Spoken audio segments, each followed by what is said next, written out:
చూడండి, ఇది ప్రవీణ్ పగడాల్ గారిది, నాది వాట్సాప్ చాటింగ్. నేను ఇది వరకు ఎప్పుడు దీని గురించి మాట్లాడలేదు, ఎందుకంటే ఆయన చనిపోయారు కాబట్టి చెప్తున్నాను ఇప్పుడు దీని గురించి. ఆయన గొప్పతనం మీకు చెప్పాలి. నేను కొంత అమౌంట్ ఆయనకు పంపించి, brother this is my small gift for your presence, please accept అని పెట్టా. మీరు వచ్చినందుకు నేను ఇస్తున్నటువంటి కానుక, దీన్ని మీరు తీసుకోండి అంటే ఆయన అయ్యో సార్ అలా చేయకండి అని పెట్టాడు. అలా చేయకండి మాస్టారు అని పెట్టాడు సార్.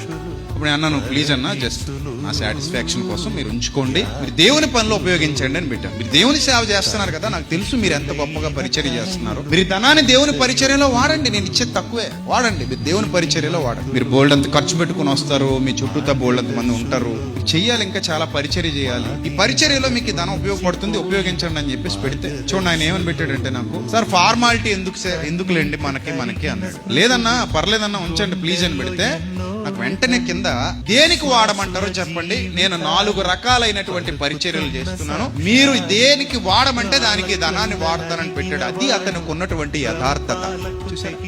అందులో ఏమని రాశాడంటే, ట్రైనింగ్ ఉందండి దానికి వాడమంటారా, చిల్డ్రన్ ఎడ్యుకేషన్ ఉంది దానికి వాడమంటారా, కొంతమంది హెల్త్ సపోర్ట్ చేస్తున్నాను దానికి వాడమంటారా, అలాగే కొంతమంది విధవరాండ్రను కూడా ఆదరిస్తున్నాను దానికి వాడమంటారా, దేనికి వాడమంటారు అని చెప్పి పెట్టాడు. నేను ఇచ్చిన డబ్బుల్ని. అప్పుడు నేను మీ ఇష్టం సార్, మీకు నచ్చిన దాంట్లో వాడుకోండి, నాకు అభ్యంతరం ఏమీ లేదు, మీరు యథార్థంగా దేవుని సేవ చేస్తున్నారు, మీకు నచ్చిన దాంట్లో మీ ఇష్టం వాడుకోండి అని పెట్టాను. అప్పుడు ఆయన చెప్పండి సార్ పర్లేదు అని పెట్టాడు. ఇంకెందుకులే ఆయన ఇంతగా అడుగుతున్నాడు కదా అని, హెల్త్ సపోర్ట్ కి విధవరాండ్రకి ఉపయోగించండి, మీరు ఎలాగో 4 రకాల 5 రకాల పరిచర్యలు చేస్తున్నారు కదా, ఏదో పరిచర్యలో నేను ఇచ్చిన ధనాన్ని మీరు వాడుకోండి అంటే ఓకే సార్ అని పెట్టాడు. ఇదిగో ఈ రోజుకి నేను ఎప్పుడు చెప్పలేదు, ఇది ఎవరికి చెప్పాల్సిన అవసరం కూడా నాకు రాలేదు. ఆయన బతికుని ఉంటే నాకు ఇది అవసరం లేదు, చెప్పకపోయేవాడిని.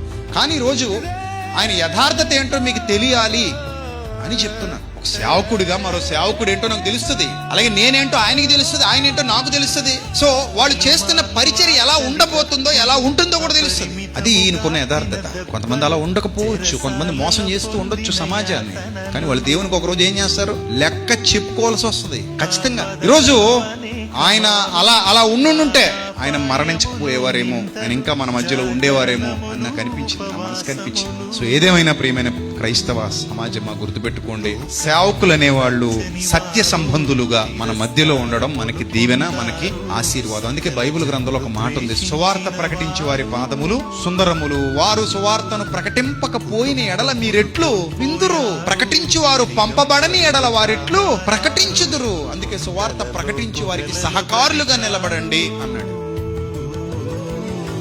ప్రాణమిచ్చిన క్రీస్తు దాసులు తమ సిలువను మోస్తూ బ్రతికిన గొప్ప వీరు.